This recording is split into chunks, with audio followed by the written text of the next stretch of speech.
This is a special live program about the latest news that is shaking each of us and all over the world. Operation Rising Lion, Israel's surprise attack on Iran. So first and foremost, our hearts, our souls, our prayers go out to every one of those involved, our holy soldiers, military, who are sacrificing themselves to protect the innocent against our enemies. They should be strong and well and come back safe, unscathed, and may we finally eliminate and eradicate the evil in this world, an evil that attacks and is a threat to all free people, not just in Israel, but all over the world. And that itself deserves tremendous gratitude, that the world should be thanking Israel for protecting every citizen of this earth from the threat of terrorism and all the other overt and covert acts of Iran, the head of the snake.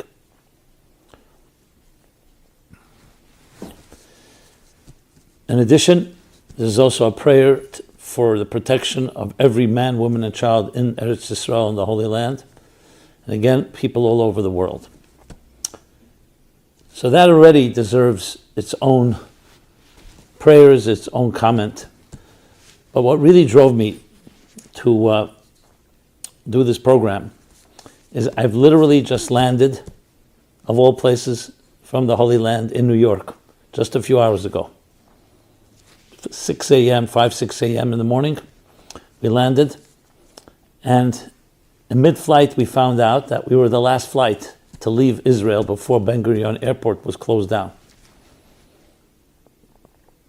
So besides all these historic events that are taking place, the surreal, and literally I'm still shocked myself that we were in the midst, myself, my dear wife, literally in the middle of these events taking place. So just to give you the timeline, it was around 2 or 3 in the morning, Israel time. We took off after midnight, that we see the news on our phones on the plane that Ben Gurion Airport, of course, was closed, and a strike was made, and the Israeli citizens were being warned that not to go outdoors and to go into shelters, etc., etc. So just that alone is, it's like hard to put words around it. But the plot thickens, as you shall see. The plot thickens in this way. Why was I in Israel in the first place? I was there at the request of the Argentinian President Javier Milei to join him in his trip that began Monday night, this past Monday night, and was Tuesday, Wednesday, Thursday, and here Thursday night we got on flights. I actually was going to the airport from the King David Hotel exactly when he was leaving. But this isn't just random events, as you'll see shortly. President Milei, this was a state visit, so he visited Prime Minister Bibi Netanyahu on different occasions, which I'll share momentarily. But as I think back now about all the events this past week, even though none of us were aware in any way, there was no inkling, no hint of what was going to happen, meaning the attack, the Operation Rising Lion. Yet, I look back at it, it seems, again, beyond surreal, and some tremendous lessons that we can learn from it, and even directives of what we should be doing in a critical time like this. So let me just lay it out in the timeline. So I arrived to Israel early Tuesday morning. The President Milei had arrived a few hours earlier and had gone straight to the Kotel, which he always does, to hug the Kotel, to say his prayers. But as he told me later, there were a lot of people there, and he wanted to go back to the Kotel to do it a little more privately, which he would do Thursday evening, as we'll get to. On Tuesday, was pretty much his meeting. He had a meeting with Prime Minister Netanyahu, and also a reception at President Herzog's home. On Wednesday, just going through again the timeline, on Wednesday evening, he had he was at the Knesset itself, where they were honoring him. First time that a president of Argentina ever was invited and spoke at the Knesset. As we know, Argentina had a very difficult relationship and even anti-Semitic relationship for many years, besides harboring Nazis and so on. So he was honored that morning. I had a private meeting with the President Milei, which went for quite a while. Most of it is off the record, but nevertheless, he spoke very openly, and again, just impressed me personally with his profound spirituality, his profound moral clarity and compass. And I asked him this direct question, I say, is there any other allies? He says he doesn't really think there are any other allies besides him, Netanyahu, that have such clarity about the events in the world, about right and wrong, and so on. That meeting that I had with him followed the President Milei earlier, who met with the hostages that were released, the Argentinian hostages that were released last year. And of course, there's still several of them in Gaza, behind the enemy lines. Again, so go back to the timeline. Wednesday evening, he was at the Knesset, I was there, and we had, of course, the head of the Knesset gave his talk. Then Prime Minister Netanyahu spoke beautifully. It's all on the record, you can check it out. Then the head of the opposition, Yair Lapid, spoke, and then President Milei spoke. Now, again, you could say, okay, very nice, but here's the first hint.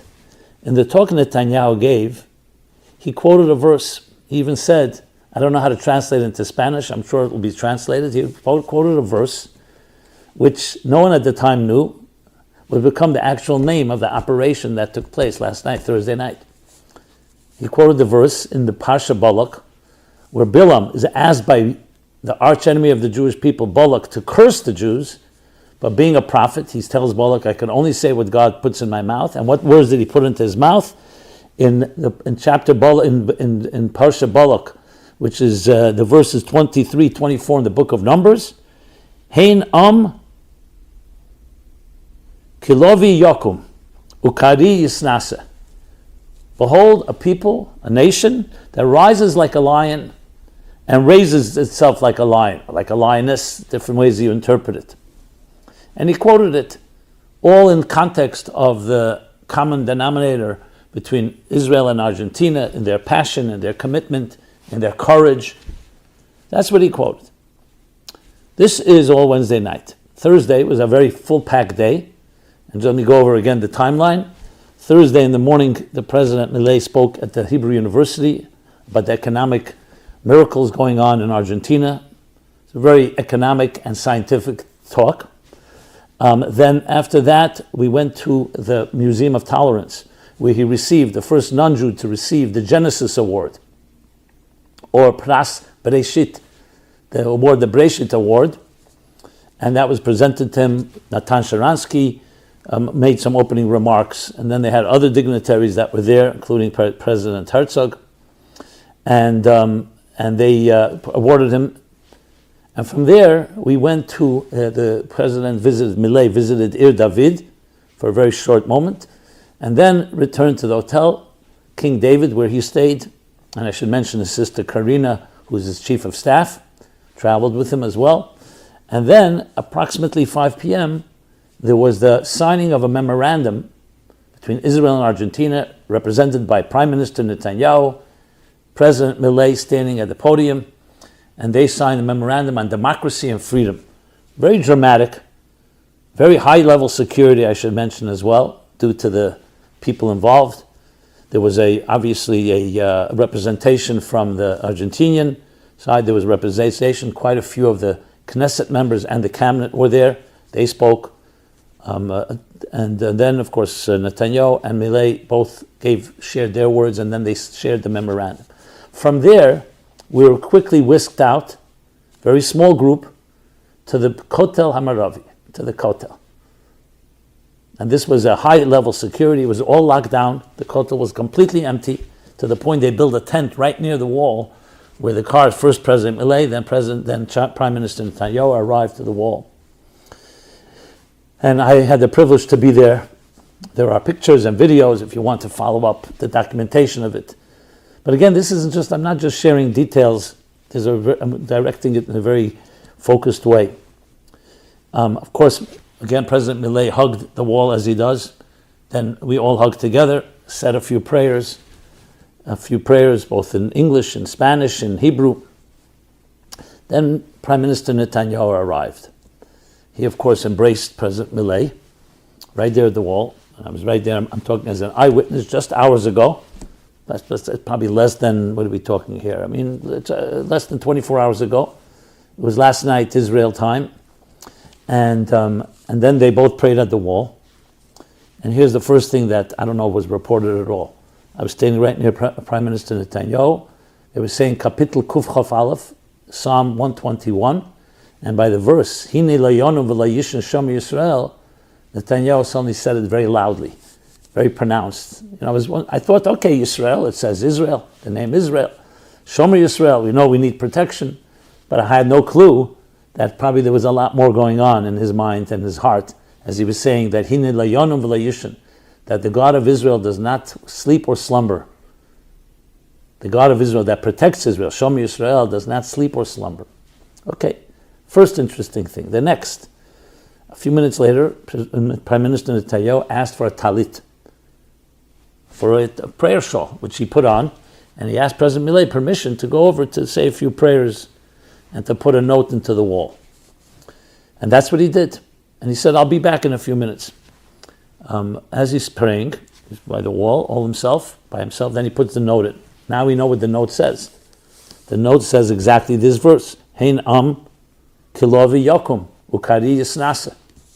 That's the note that he put in. The Samach Dalit, he writes on the note, with God's help, the date in Sivan, and this verse, the same verse he quoted the day before in the Knesset. All this happening at the Western Wall. These two world leaders, President Milei of Argentina, President Netanyahu. I went over closer to Netanyahu. I said, maybe we should invite President Milei with you.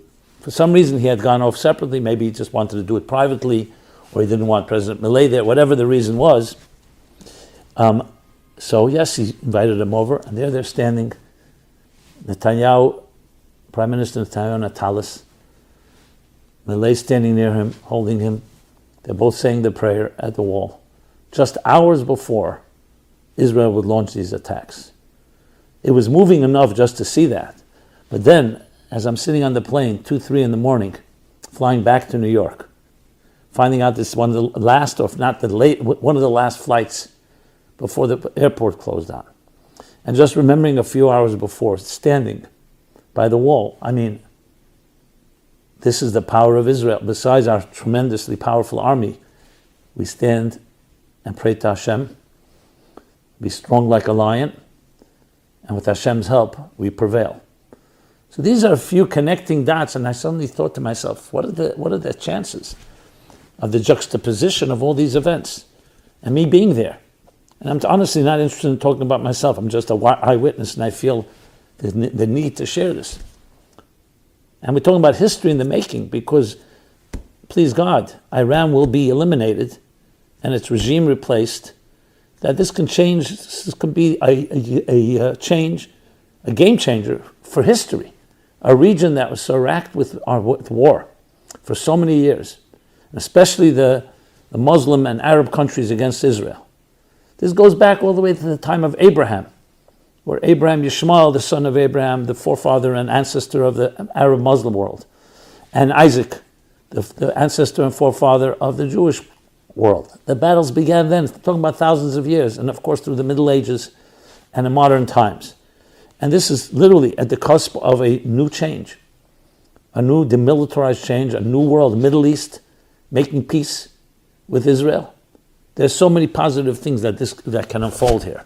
We still have to get through it all. But that's what is possible here. And all this coming together at the Western Wall, hours before the attack, based on a pasuk, a verse, of who's saying this blessing. Not our friend, our enemy. Bilam was an enemy of the Jewish people. He was more than happy to curse them. But he could not say something God didn't put in his mouth. So the enemy ends up blessing the Jewish people. That here, Behold, a people that rises like a lioness. Am kilovi yokum, ukariyis nasa. And that's the pasuk that Prime Minister Netanyahu quotes in his talk to the Knesset the night before, puts into the wall hours before this launch, this attack, this surprise attack. And I have to tell you, no sign. He was calm, President Milei was calm, no idea what was going on in their minds, all the depth. I mean, standing at the wall is always a good thing, but especially knowing of these events. So that's the extent of what we were dealing with here. Now, some are speculating, of course, that Prime Minister Netanyahu was intentionally, in order to be a surprise attack, all this was going on. I gave him a mazel tov because his son is getting married coming Monday. So everyone thought if anything happens, it'll happen after the wedding. But regardless, and I can't go into their thoughts and the Prime Minister's thoughts, it's not necessarily relevant to us, but all this coming together and literally standing with the talit.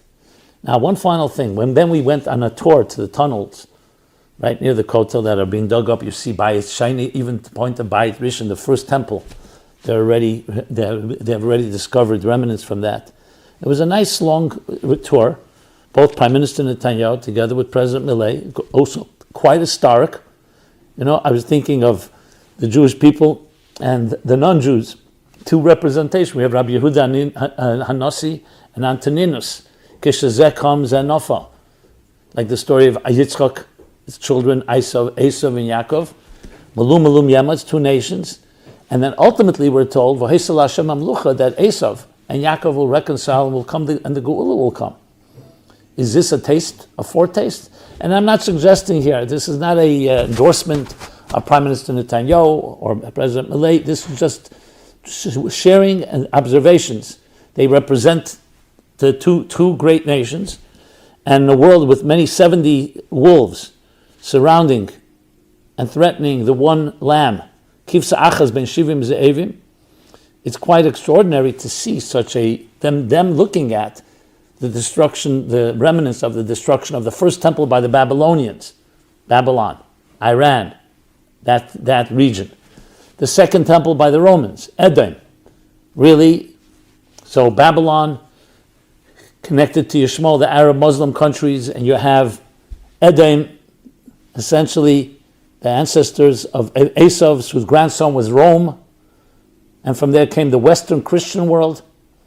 Argentina is a Christian country, a Catholic country, and here you have a friend like President Milei, unbelievable person, which deserves its own discussion of how he supports Jews and how he believes in it, and how he studies Torah every day. Every day the man studies Torah and takes lessons from it, to the point, I don't want to digress too much from the theme that we're discussing, to the point that I sense that when he spoke in the Knesset, he's causing other Knesset members to quote Torah and God. And I should mention the Rebbe, Lubavitcher Rebbe, mentioned 3 or 4 times. That was also the portrait that President Milei presented to Netanyahu on Tuesday in their meeting. And all of this coming together, a man studying Torah, a non-Jewish person. And his love for Jews in Israel, I can personally testify, is not something that anyone taught him. He just has it in his gut. He has that deep sense of truth and a deep sense that who are the true leaders that we need to look to. He always says, Moshe Rabbeinu and Avraham Avinu, Abraham and Moses. But let's take it back here, and here we are, bringing in Torah, the wall, Prime Minister Netanyahu, President Milei standing at the wall, looking at the wall in awe, with humility, and invoking God's prayers and God's blessings. Hinei layonu v'layishn Shem Yisrael, that the protector of Israel does not sleep or slumber. And the blessing that ultimately our enemy itself gave us, the blessing. Bilam, hein am kilovi yokum. And here I am on a plane thinking about all of this, returning to New York, literally overwhelmed. And it doesn't, obviously the main focus and story should be what is going to be the end here with Iran. But I realize of how much are behind the scenes. I really felt important to share this. The plot thickens even further.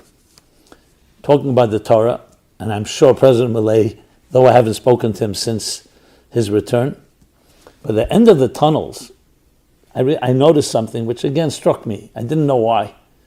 But suddenly, Prime Minister Netanyahu, it was clear that it was time for him to leave.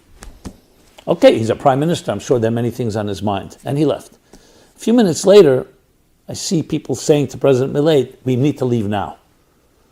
It was very clear that there was some type of deadline. So I thought, there's a flight that I know that his flight will take off, President Milei's flight, that is, unlike mine. President Milei will take off when he gets there.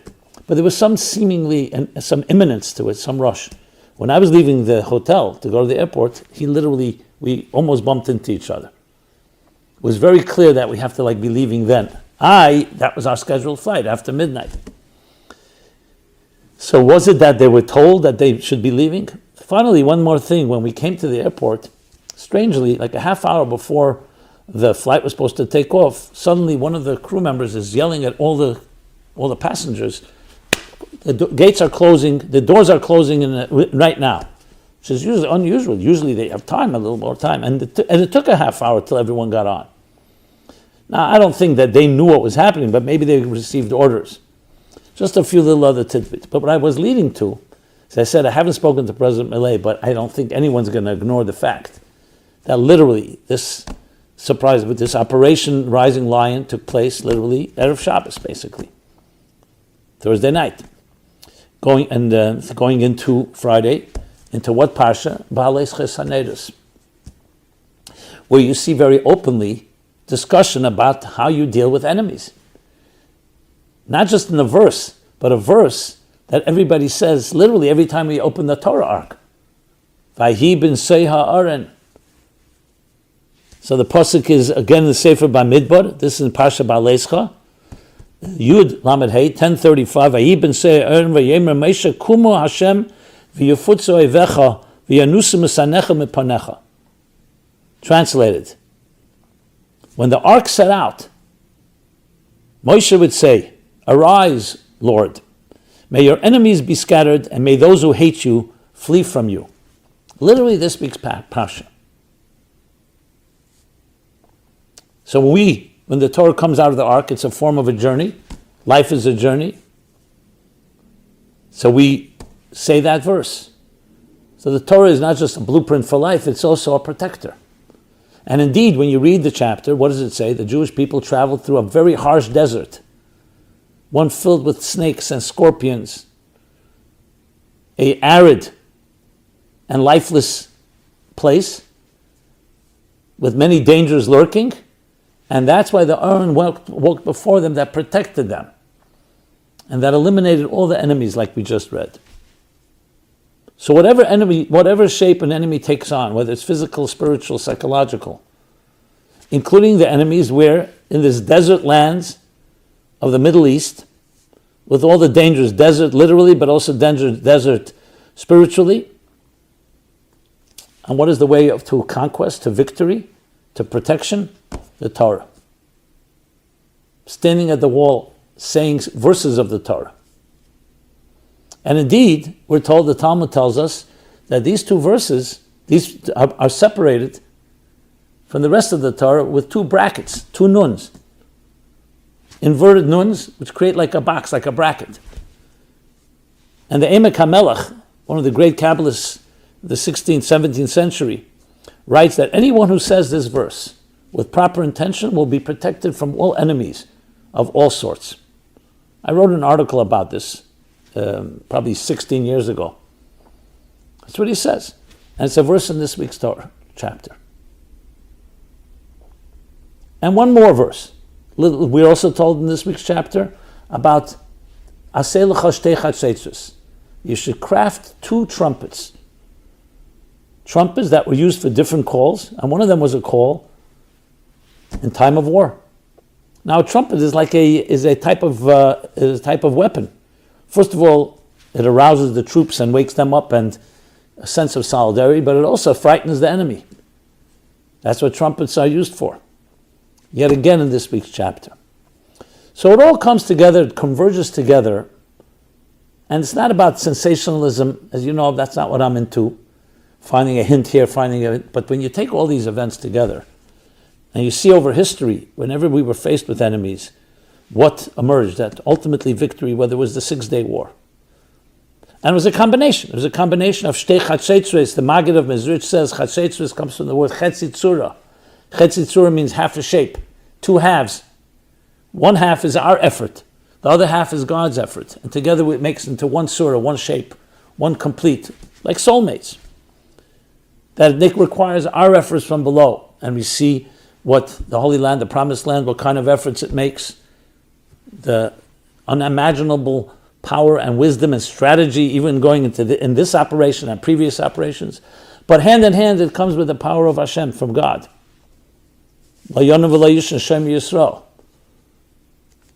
And together, we are invincible when you bring those two together. And I saw it with my own eyes standing at the wall just hours before the operation began, with Prime Minister Netanyahu, President Milei, standing at the wall, quietly praying, Prime Minister putting the note into the wall. And with that strength, coupled with the strength from below, our efforts, which is also blessed by God, we have no question that we will be victorious. And not just for the Jewish people in Israel, but as the Medrash says, that if the nations of the world would know the blessings that they receive from the Holy Temple, from Jerusalem, from Israel, instead of attacking it, they would surround it with legions to protect it because of the blessings that they receive. Some are aware and some are not yet aware. President Milei is aware. And he's making many other people aware, including many Jewish people. The time has come that the entire world, the entire nation, all the nations of the world will be aware of the one God. And as was quoted also by the talk in the King David Hotel, when the agreement was signed, that that those that bless the Jews will be blessed. And we know the second half, those that curse the Jews will be cursed. The Jewish people are not just a gift and blessing to each of us and to God, but to the entire world. And hopefully this will be the last frontier, the last stand. Well, this will be recognized by the ancient Babylon, yes, the same Babylon that destroyed the first temple, and by the Romans that destroyed the second temple. They themselves, like Bilam himself, will end up blessing us and being a source of blessing, because they too are blessed when we are blessed, the Jewish people. So may Israel, with Hashem's help, deal with this in the fullest way, with the least amount of any negative experiences. So far, so good, but we know there are challenges ahead. Let this be the final frontier of true shalom in that area, in that peace, true peace in that part of the world, and from there extend to the rest of the world with the Geula Amitis Vashlema, the complete redemption. Thank you all for listening. My honor, my humble honor, to be a part of this. And I still am trying to unwrap it, and I'm sure I'll talk more about this. Everyone have a Shabbat Shalom, a true Shabbos, and we should enter from this Shabbos into Yom Shekuli Shabbos, U'Menucha L'Chai Olamim, a time when the entire world will experience complete rest and complete peace and complete tranquility and harmony. May it be now. Thank you so much.